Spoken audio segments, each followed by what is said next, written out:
Halo Sobat Mania, kembali lagi di BRC Official.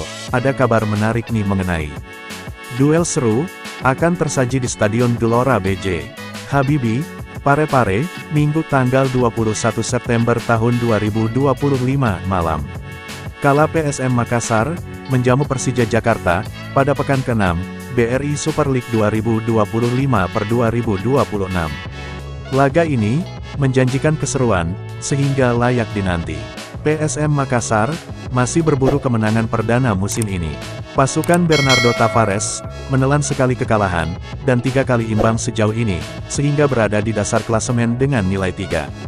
Sementara Persija, memiliki awal musim yang bagus, karena sukses mengumpulkan 11 poin, dari 5 pertandingan. Jumlah itu, membuat Persija menjadi runner-up, pada klasemen sementara. 1. Sering imbang. Laga ini, bakal menjadi pertemuan ke-15, sejak era Liga 1 pada 2017. Sejauh ini, pertandingan yang mempertemukan PSM kontra Persija, lebih sering imbang yakni 7 kali. Adapun Persija, meraih 5 kemenangan, sedangkan PSM meraih 2 kemenangan dalam laga Liga. Menarik untuk menantikan, siapa yang jadi pemenang pada duel kali ini. 2. Tangguh di kandang. PSM Makassar punya rapor bagus, saat melakukan laga kandang.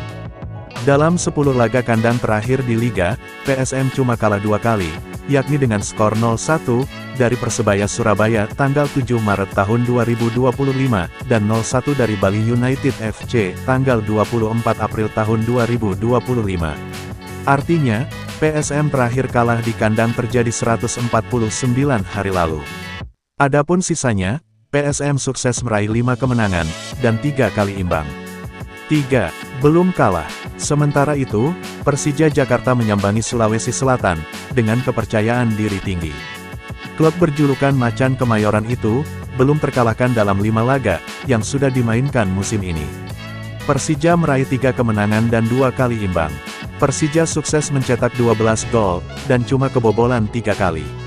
Nah itu dia sobat untuk update kabar hari ini. Bagaimana pendapat kalian sobat? Tulis pendapat kalian ya sobat, dan jangan lupa like, komen dan subscribe.